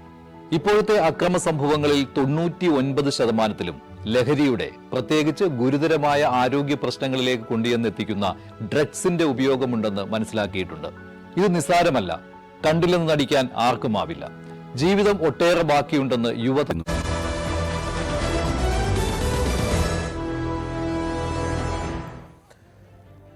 പിറവത്ത് നിന്ന് കാണാതായ +2 വിദ്യാർത്ഥിയെ ദിവസങ്ങളായിട്ടും കണ്ടെത്താനായിട്ടില്ല. പാമ്പാക്കുട ഗവൺമെന്റ് ഹയർ സെക്കൻഡറി സ്കൂളിലെ +2 വിദ്യാർത്ഥി അർജുൻ രഘുവനെയാണ് തിങ്കളാഴ്ച മുതൽ കാണാതായത്. കുട്ടി പോകാൻ സാധ്യതയുള്ള ഇടങ്ങളിലെ CCTV കേന്ദ്രീകരിച്ചാണ് അന്വേഷണം. വിദ്യാർത്ഥി കേരളം വിട്ടിരിക്കാമെന്ന സംശയത്തിൽ അന്വേഷണം മറ്റ് സംസ്ഥാനങ്ങളിലേക്കും വ്യാപിപ്പിക്കാനും നീക്കമുണ്ട്. നവമി ദിനേശ് ഏറ്റവും പുതിയ വിവരങ്ങളുമായി ചേരും. നവമി, ഇതുവരെ വല്ലാത്ത ദുരൂഹതയുണ്ട്. അന്വേഷണം ഒരുപാട് നടന്നിട്ടുണ്ട്. മാതാപിതാക്കൾക്കും ഒരറിവും ലഭിക്കുന്നില്ല. ബന്ധുക്കളെയൊക്കെ പോലീസ് ചോദ്യം ചെയ്യുന്നുണ്ട് എന്നാണ് മനസ്സിലാകുന്നത്. എന്തെങ്കിലും ഒരു നിഗമനത്തിലേക്ക്, എന്തെങ്കിലും ഒരു സൂചനയിലേക്ക് എത്താൻ പോലീസിന് പറ്റാത്ത സാഹചര്യമാണോ?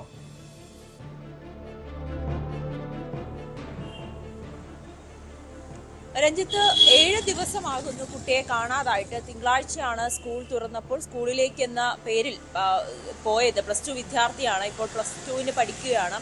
ആദ്യ ദിവസം തന്നെയാണ് സ്കൂളിലേക്ക് പോയി. പക്ഷേ പിന്നീട് കുട്ടി തിരിച്ച് വീട്ടിലേക്ക് വന്നില്ല. വീട്ടുകാർ സ്കൂളിൽ അന്വേഷിച്ചപ്പോൾ കുട്ടി ഇന്ന് ക്ലാസ്സിൽ എത്തിയിട്ടില്ല എന്നുള്ളൊരു വിവരം കൂടി ലഭിച്ചു. പിന്നീട് ആ ആശങ്കയിൽ തന്നെ പിറവം പോലീസിനെ വിവരം അറിയിച്ചു. പോലീസ് രാത്രി ഉടനീളം പരിശോധന നടത്തി.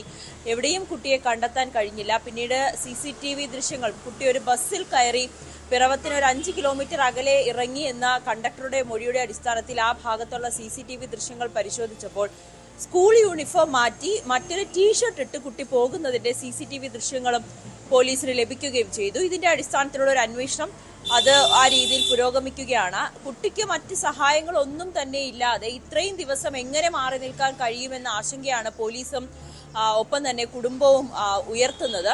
അങ്ങനെയെങ്കിൽ കുട്ടിക്ക് മറ്റാരുടെയെങ്കിലും സഹായം ലഭിച്ചിട്ടുണ്ടോ? മറ്റേതെങ്കിലും സുഹൃത്തുക്കൾക്കൊപ്പമാണോ പോയത്? അങ്ങനെ പലതരത്തിലുള്ള ചോദ്യങ്ങളാണ് ബാക്കിയാകുന്നത്. കുട്ടിയുടെ അമ്മയുടെ ഫോണാണ് സാധാരണയായി പഠന ആവശ്യങ്ങൾക്കും സഹപാഠികളെ വിളിക്കുന്നതിനുമൊക്കെ ഉപയോഗിക്കുന്നത്. സ്വന്തമായിട്ടുള്ള ഫോണില്ല. അപ്പോൾ അർജുന്റെ അമ്മയുടെ ഫോൺ പോലും പോലീസ് പരിശോധിച്ചു. പക്ഷെ അതിൽ നിന്നൊന്നും കൃത്യമായിട്ടൊരു വിവരം കണ്ടെത്താൻ കഴിഞ്ഞിട്ടില്ല എന്നാണ് പോലീസ് അറിയിക്കുന്നത്.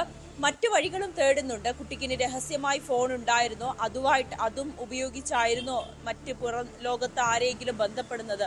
അങ്ങനെയൊക്കെ രീതിയിൽ പോലീസിന്റെ അന്വേഷണം പുരോഗമിക്കുന്നു. പക്ഷെ കുട്ടി ഇപ്പോഴും എവിടെയാണെന്ന് കണ്ടെത്താൻ കഴിഞ്ഞിട്ടില്ല. മറ്റ് സൂചനകളൊന്നുമില്ല. സഹപാഠികളെ ചോദ്യം ചെയ്തു, അധ്യാപകരുടെ മൊഴിയെടുത്തു. ഇവർക്കൊന്നും തന്നെ ഈ അർജുനെ കുറിച്ചുള്ള വിവരം ഉണ്ടായിട്ടില്ല. പഠിക്കാൻ മിടുക്കനാണ്. 10ാം ക്ലാസ്സിൽ ഫുൾ A+ ലഭിച്ച കുട്ടിയാണ്. +1 തന്റെ റിസൾട്ട് വരുന്ന ദിവസം മാർക്ക് കുറയുമോ എന്നൊരാശങ്കയാകുമോ കുട്ടി ഈ വീട് വിട്ട് പോകാൻ കാരണമെന്നായിരുന്നു തുടക്കത്തിൽ പോലീസ് പറഞ്ഞത്. എങ്കിൽ പോലും ഇത്രയും ദിവസത്തേക്കൊക്കെ മാറി നിൽക്കേണ്ടത് ആവശ്യകത എന്താണ് എന്നതാണ് ഇവിടെ പ്രധാനമായ ചോദ്യം. കുട്ടിയുടെ മാതാപിതാക്കളെ വിശദമായി മൊഴിയെടുത്തിരുന്നു. അവരും പറയുന്നത് വീട്ടിൽ അങ്ങനെ പഠിക്കണം എന്ന് പറഞ്ഞ് വലിയ സമ്മർദ്ദമൊന്നും തന്നെ കൊടുത്തിരുന്നില്ല. പിന്നീട് എന്താണ് സംഭവിച്ചതെന്ന് അവർക്കും അറിയില്ല. വീട്ടുകാർ വലിയ ആശങ്കയിലാണ്, വിഷമത്തിലാണ്, കരച്ചിലാണ്. കുട്ടിയെ കണ്ടെത്താൻ കഴിയാത്തത് കൊണ്ട് കയ്യിൽ പൈസ ഉണ്ടായിരുന്നില്ല. ആകെ 10 രൂപ ഉണ്ടായിരുന്നു എന്നാണ് കണ്ടക്ടർ പറഞ്ഞത്. ആ 10 രൂപ കൊടുത്ത് 10 രൂപയ്ക്ക് എവിടം വരെ പോകാൻ കഴിയുമോ അവിടേക്ക് ഇറക്കി വിട്ടാൽ മതി എന്ന് പറഞ്ഞതിന്റെ അടിസ്ഥാനത്തിൽ അങ്ങനെയാണ് ഈ പിറവത്ത് നിന്ന് 5 കിലോമീറ്റർ അകലെ ഇറക്കി വിട്ടത്. പക്ഷേ കുട്ടിയെക്കുറിച്ചുള്ള വിവരങ്ങളില്ല. ഈ നമ്പറിൽ കുട്ടിയെ കണ്ടുകിട്ടുന്നവർ ബന്ധപ്പെടുന്നതിന് വേണ്ടി കുടുംബവും പോലീസും ഒക്കെ നൽകിയ നമ്പറിൽ പല ഫോൺ കോളുകളും വരുന്നുണ്ട്. കുട്ടിയെ കണ്ടു എന്ന്, ഏറ്റവും ഒടുവിലായി ഹൈക്കോടതി ഭാഗത്ത് കണ്ടു എന്നൊക്കെ പറഞ്ഞു പോലീസ് അവിടെ എത്തി അന്വേഷിച്ചപ്പോൾ അതൊരു വ്യാജ ഫോൺ കോൾ ആണെന്ന് മനസ്സിലാക്കുകയും ചെയ്തിട്ടുണ്ട്. എന്തായാലും മറ്റ് സൂചനകളൊന്നും തന്നെ കുട്ടിയെക്കുറിച്ച് ഇതുവരേക്കും ലഭിച്ചിട്ടില്ല. കുടുംബം വലിയ ആശങ്കയിൽ തന്നെയാണ്. രഞ്ജിത്ത്, ഈ ഒരു സാധ്യത എന്ന് പറയുന്നത് ഈ കുട്ടി ഇത്രയും ദിവസം പണം കയ്യിലില്ല, മറ്റ് സംവിധാനങ്ങളൊന്നുമില്ല, മാറി നിൽക്കാനുള്ള സാഹചര്യം, കുട്ടി നേരത്തെ അങ്ങനെ മാറി നിന്നിട്ടുള്ള കുട്ടിയാണെന്ന് മനസ്സിലാകുന്നില്ല. അങ്ങനെ എത്ര നാൾ ഇങ്ങനെ മുന്നോട്ട് പോകും എന്നുള്ളതാണ്. ആരുടെയെങ്കിലും സഹായമോ അങ്ങനെ എന്തെങ്കിലും ലഭിച്ചായുള്ള പശ്ചാത്തലമുണ്ടോ? അത്തരം എന്തെങ്കിലും സൂചനകൾ പോലീസിനുണ്ടോ? മറ്റെന്തൊക്കെ സാധ്യതകളിലേക്കാണ് ഇപ്പോൾ പോലീസ് അന്വേഷണം വ്യാപിപ്പിച്ചിരിക്കുന്നത്? നവമി,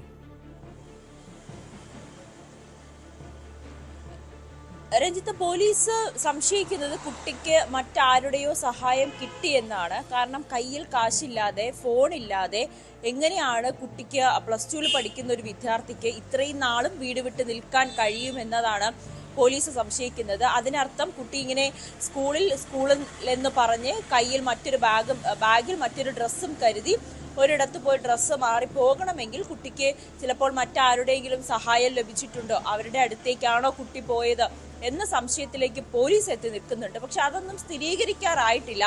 അതിനുവേണ്ട തെളിവുകൾ പോലും പോലീസിന് കിട്ടിയിട്ടില്ല. ആ രീതിയിലൊക്കെ പോലീസിന്റെ സംശയം മുന്നോട്ട് പോകുന്നുണ്ട്. അടുത്ത ബന്ധുക്കളുടെ വീട്ടിലേക്കൊക്കെ ഉണ്ടാകുമോ എന്നുള്ള രീതിയിൽ അങ്ങനെ തിരച്ചിൽ ബന്ധുക്കളെ വിളിച്ചു ചോദിക്കുന്നു. ഇവർക്ക് ആർക്കും തന്നെ അർജുനെ കുറിച്ചുള്ള വിവരങ്ങളൊന്നുമില്ല, സഹപാഠികൾക്കില്ല. അർജുൻ അങ്ങനെ ഒരു അടുത്ത സുഹൃത്തുക്കളൊന്നും തന്നെ ഉണ്ടായിരുന്നില്ല. കാര്യങ്ങൾ ഷെയർ ചെയ്യുന്നതിനോ അല്ലെങ്കിൽ ആശങ്കകൾ പങ്കുവയ്ക്കുന്നതിനോ ഒന്നും തന്നെ അത്രയും അടുത്തുള്ള സുഹൃത്തുക്കളില്ല. മാതാപിതാക്കളോട് പോലും അങ്ങനെ ഒരു കാര്യങ്ങളും പ്രത്യേകിച്ചുള്ള കാര്യങ്ങളൊന്നും പങ്കുവയ്ക്കാത്തൊരു വ്യക്തി കൂടിയായിരുന്നു അർജുൻ. മൊത്തത്തിൽ പോലീസ് പറയുന്നത് ആകെ ഒരു ദുരൂഹതയുണ്ട്. ഇത് എന്താണ് സംഭവിച്ചതെന്ന് ഇപ്പോഴും കണ്ടെത്താൻ കഴിഞ്ഞിട്ടില്ല. ഇന്ന് 7 ദിവസമാകുന്നു. തിങ്കളാഴ്ച രാവിലെയാണ് അർജുനെ കാണാതായത്. പക്ഷേ എന്താണ് അർജുന് സംഭവിച്ചത്? കൊച്ചി നഗരത്തിലുണ്ടോ അതോ ഈ കേരളം വിട്ട് അർജുൻ പുറത്തു പോയോ? അങ്ങനെ പോയെങ്കിൽ അർജുൻ്റെ കയ്യിൽ പൈസ എവിടെയാണ്? അർജുൻ ആരെങ്കിലും പൈസ നൽകി സഹായിച്ചിട്ടുണ്ടോ? അങ്ങനെ കാര്യങ്ങളൊക്കെ അന്വേഷിക്കേണ്ടിയിരിക്കുന്നു. പിറവം പോലീസ് അർജുൻ്റെ പിറകിൽ തന്നെയാണ്. അതിനു വേണ്ടിയിട്ടുള്ള അന്വേഷണമൊക്കെ വ്യാപകമായിട്ടുള്ള ഒരു തിരച്ചിൽ തന്നെയാണ് നടത്തിക്കൊണ്ടിരിക്കുന്നത്. ഈ അന്യസംസ്ഥാനങ്ങളിലേക്ക് പോകാനുള്ള സാധ്യതയാണോ ഇപ്പോൾ? അത്തരത്തിലുള്ള സാധ്യത കൂടുതൽ പശ്ചാത്തലമുണ്ടോ നവമി? ഈ +1 മാർക്ക് കുറയുമോ? പഠിക്കാൻ മിടുക്കനായ വിദ്യാർത്ഥിയാണ്, ഫുൾ A+ വാങ്ങിയ വിദ്യാർത്ഥിയാണ്. സ്വാഭാവികമായും ആ കുട്ടിക്ക് +1 എന്തെങ്കിലും മാർക്ക് കുറയുമോ? എന്തെങ്കിലും സംശയങ്ങൾ വീട്ടിൽ പ്രകടിപ്പിച്ചിരുന്നോ? അത്തരം ചില ആശങ്കകളൊക്കെ ഉണ്ടായിരുന്നുവെന്ന് വീട്ടുകാർ പറയുന്നുണ്ടോ?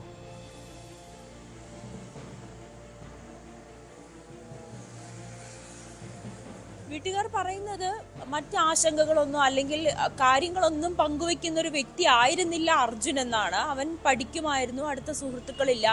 എന്തെങ്കിലും ആവശ്യം സഹപാഠികളെ വിളിക്കുന്നതിന് വേണ്ടി അമ്മയുടെ ഫോണാണ് ഉപയോഗിക്കുന്നത്. സോഷ്യൽ മീഡിയ ഇല്ല. അങ്ങനെ തരത്തിലുള്ള ഒന്നുമില്ലാതെ, മോശം കൂട്ടുകെട്ടുകളൊന്നും ഇല്ലാതെ വളർന്ന ഒരു കുട്ടിയാണ്. പക്ഷെ എന്താണ് പെട്ടെന്ന് സംഭവിച്ചതെന്ന് അവർക്കും കൃത്യമായിട്ടുള്ള ഒരു ഉത്തരം നൽകാൻ കഴിഞ്ഞിട്ടില്ല. പോലീസ് ഇനി ഈ കേരളം വിട്ടു പോയിട്ടുണ്ടോ കുഞ്ഞ് എന്നുള്ളൊരു സംശയത്തിൽ ആ രീതിയിലുള്ള തെരച്ചിലൊക്കെ വ്യാപകമാക്കിയിട്ടുണ്ട്. പക്ഷേ ആകെ അവസാനമായി പോലീസിന് കിട്ടിയ ഒരു CCTV ദൃശ്യം ആ സ്കൂൾ യൂണിഫോം മാറ്റി മറ്റൊരു വസ്ത്രം ധരിക്കുന്നതാണ്, ഒരു ടീഷർട്ട് ധരിക്കുന്നത്. അതിൻ്റെ പുറകിൽ ഒരു ഇലയുടെ ഒക്കെ ഒരു പടമുള്ള ഒരു ടീഷർട്ടാണ് കുഞ്ഞ് അവസാനമായി ധരിച്ചതെന്ന് മാത്രമാണ് CCTVയിൽ നിന്ന് പോലീസിന് കിട്ടിയിട്ടുള്ള വിവരം. മറ്റ് വിവരങ്ങളൊന്നും തന്നെ കിട്ടിയിട്ടില്ല. കുട്ടിക്ക് വേറെ ഫോൺ ഉണ്ടായിരുന്നോ എന്നതിലൊക്കെ പോലീസ് അന്വേഷണം നടത്തിക്കൊണ്ടിരിക്കുകയാണ്. എന്തായാലും പോലീസ് പറയുന്നത് അർജുനെ കണ്ടെത്താൻ കഴിയുമെന്ന വിശ്വാസത്തിലാണ്. പക്ഷേ കുടുംബത്തെ സംബന്ധിച്ച് വലിയ ആശങ്കയാണ്. കുട്ടിയുടെ അമ്മയുടെ ഫോണടക്കം പോലീസ് പരിശോധിക്കുകയും ചെയ്തിട്ടുണ്ട്. ശരി, നവമി ദിനേശാണ് വിവരങ്ങൾ പങ്കുവച്ചത്. ഏതായാലും അർജുൻ രഘുവിനെ കാണാതായ തിങ്കളാഴ്ചയാണ്. ഇപ്പോഴും അന്വേഷണം പോലീസിൻ്റെ പുരോഗമിക്കുകയാണ് എന്നാണ് മനസ്സിലാകുന്നത്. രാജ്ഭവനിലെ ഭാരതാംബ വിവാദത്തിൽ മന്ത്രി പി പ്രസാദിനെതിരെ പ്രതിഷേധം തുടർന്ന് ബി.ജെ.പി. നൂറനാട്ടെ വീടിന് മുന്നിലായിരുന്നു പ്രതിഷേധം. മാർച്ച് CPI പ്രവർത്തകർ തടഞ്ഞത് സംഘർഷാവസ്ഥയ്ക്ക് ഇടയാക്കി.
തന്റെ നിലപാടിൽ നിന്ന് പിന്നോട്ടില്ല എന്നായിരുന്നു മന്ത്രി പി പ്രസാദിന്റെ പ്രതികരണം. ഭയമാണ് ഇത്തരത്തിലുള്ള ഒരു പ്രതിഷേധ നാടകങ്ങളിലൂടെ അവർ ജനങ്ങളുടെ ശ്രദ്ധയെ മാറ്റാൻ, അവരുടെ കൂടെ നിൽക്കുന്നവരുടെ പോലും ശ്രദ്ധയെ മാറ്റാൻ വേണ്ടി ശ്രമിക്കുന്നത്. ഞങ്ങൾ പറയുന്നത് രാജ്യസ്നേഹത്തിൻ്റെ ആണോ ദേശസ്നേഹത്തിൻ്റെ ആണോ ദേശീയ പതാക, അതൊക്കെയാണ് ഏറ്റവും പ്രധാനപ്പെട്ട നമ്മുടെ ചിഹ്നങ്ങൾ, ബിംബങ്ങൾ, അടയാളങ്ങൾ. അതിനെ ഉയർത്തിപ്പിടിച്ചുകൊണ്ട് ഞങ്ങൾ നിൽക്കും എന്നുള്ള ഒരു സന്ദേശം കേരളം കൊടുക്കേണ്ടതുണ്ട്. അതിൻ്റെ ഭാഗമായിട്ടാണ് കമ്മ്യൂണിസ്റ്റ് പാർട്ടി ആ പരിപാടി സംഘടിപ്പിച്ചത്. വിഷയത്തിൽ CPIക്കും CPMനും ഒരേ നിലപാടാണെന്ന് സംസ്ഥാന സെക്രട്ടറി MV ഗോവിന്ദൻ പറഞ്ഞു. ഇല്ല, ഞങ്ങൾക്കൊരു നിലപാടേ ഉള്ളൂ. CPIക്ക് ഒരു നിലപാടേ ഉള്ളൂ, CPMന് ഒരു നിലപാടേ ഉള്ളൂ.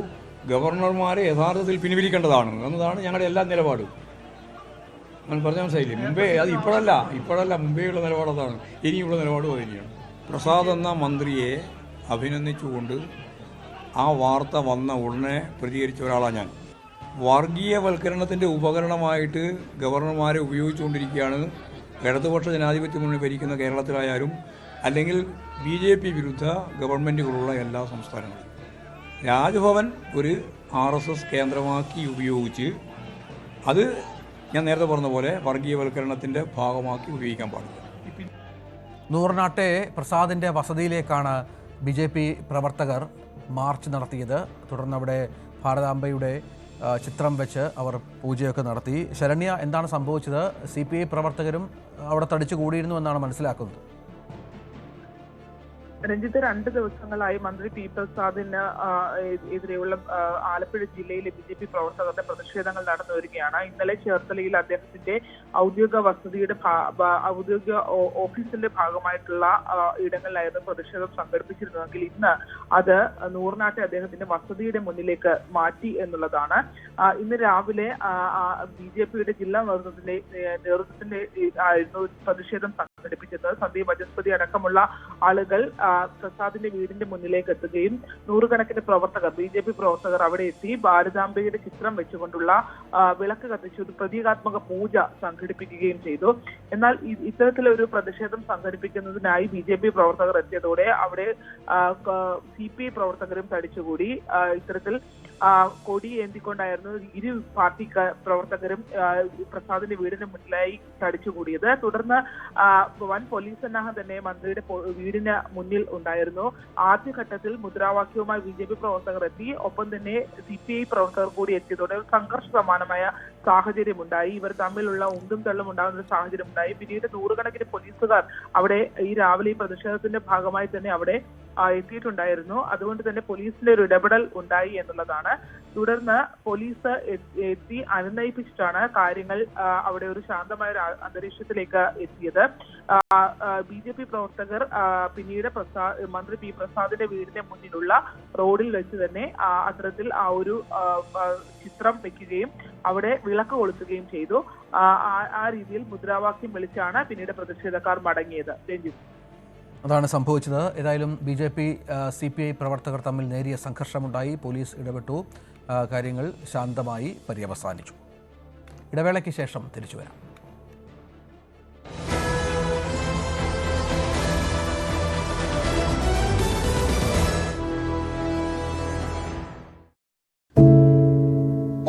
മാധ്യമപ്രവർത്തക എന്ന നിലയ്ക്ക് ഇപ്പോൾ ഏറ്റവും കൂടുതൽ കൈകാര്യം ചെയ്യേണ്ടി വരുന്നത് ലഹരിയുമായി ബന്ധപ്പെട്ട വാർത്തകളാണ്.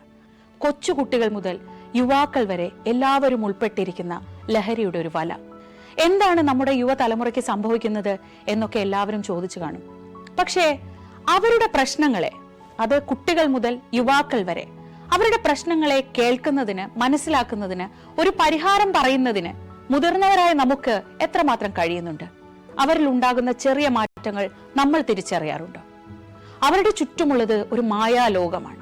സോഷ്യൽ മീഡിയയുടെ, വീഡിയോ ഗെയിമുകളുടെ, സിനിമയുടെ, വാർത്തയുടെ വലിയ വിവരശേഖരത്തിന്റെ ലോകം. ആ ലോകത്തിനകത്ത് കുരുങ്ങിപ്പോകുന്ന കുട്ടികളെ തിരിച്ച് യഥാർത്ഥ ജീവിതത്തിലേക്ക്, മണ്ണിന്റെ മണമുള്ള ജീവിതത്തിലേക്ക് തിരിച്ചു കൊണ്ടുവരാൻ നമുക്കും കഴിയേണ്ടതല്ലേ? അവരെ കേൾക്കാൻ, അവരിൽ ഉണ്ടാകുന്ന മാറ്റങ്ങൾ തിരിച്ചറിയാൻ, അവരുടെ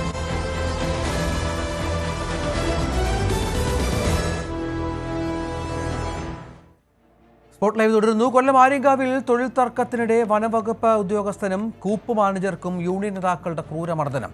ആര്യങ്കാവ് ബീറ്റ് ഓഫീസർ രാജേഷിനും മാനേജർ ബിജുവിനുമാണ് മർദ്ദനമേറ്റത്.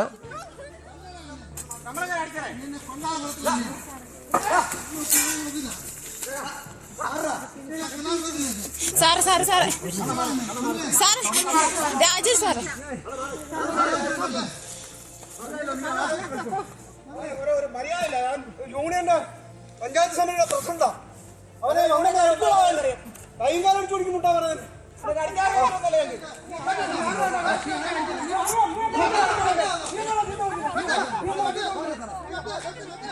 ആര്യങ്കാവ് കരയാളർ മെത്ത തേക്ക് തോട്ടത്തിലായിരുന്നു സംഘർഷം. കരാർ അവസാനിക്കാൻ ഒരു ദിവസം മാത്രം ബാക്കി നിൽക്കെയാണ് BMS AITUC പ്രാദേശിക നേതാക്കൾ സ്ഥലത്തെത്തി ഇപ്പോൾ തർക്കമുണ്ടായത്. കൂപ്പ് മാനേജർ ബിജുവിനെ മർദ്ദിച്ചപ്പോൾ പിടിച്ചുമാറ്റാനെത്തിയതോടെയാണ് ബീറ്റ് ഫോറസ്റ്റ് ഓഫീസർ രാജേഷിനും മർദ്ദനമേറ്റത്. ഞങ്ങൾ ജോലി കഴിഞ്ഞ് രാവിലത്തെ ഭക്ഷണം കഴിക്കുന്നതിന് വേണ്ടി ഇറങ്ങി വരുന്ന വഴിക്കാണ് ഈ BMSന്റെ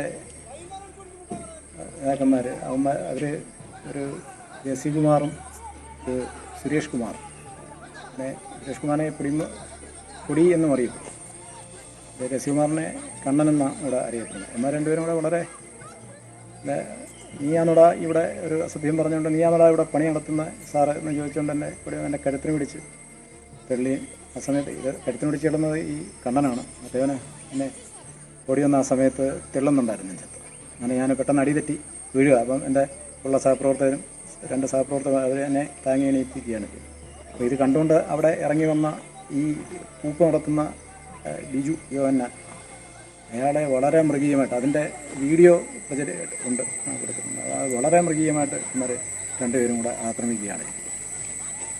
അത് വെച്ചിട്ട് അവിടെ ഞങ്ങളുടെ ജീവനക്കാർക്കെതിരെ വലിയ അസഭ്യപ്രയോഗമൊക്കെ നടത്തുക. അതിനുശേഷം ഈ യവന്മാരുടെ സമ്മർദ്ദപരമായിട്ട് 3 ലോറിയിൽ തടി കയറ്റിക്കൊണ്ടിരിക്കുകയാണ്. കാലവർഷം ആയിക്കഴിഞ്ഞാൽ ഈ കൂപ്പിലെ ലോഡിംഗ് ഒന്നും നടക്കത്തില്ല. അതുകൊണ്ട് ഈ തെളിഞ്ഞ കാലാവസ്ഥയിൽ നാളെ കൂപ്പ് അവസാനിക്കുക. അതിനു മുമ്പ് വേണ്ട 400 മീറ്റർ തടി വിവിധ ഡിപ്പോകളിൽ ഇറക്കാനുള്ളതാണ്. അപ്പം ഈ 3 ലോറിയിലായിട്ട് ആദ്യത്തെ ലോഡ് പകുതി കയറ്റി വെച്ചിരിക്കുകയാണ്.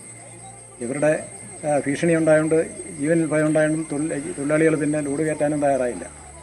അപ്പോൾ അവർ തയ്യാറാവാത്ത സ്ഥിതിക്കും ഞങ്ങൾക്ക് അത്ര സുരക്ഷ, അവരുടെ കയ്യിൽ നിന്ന് ഭീഷണി ഉണ്ടായതുകൊണ്ടും അന്ന് ജോലി അവസാനിപ്പിച്ച് പോവുകയാണ് ചെയ്തത്.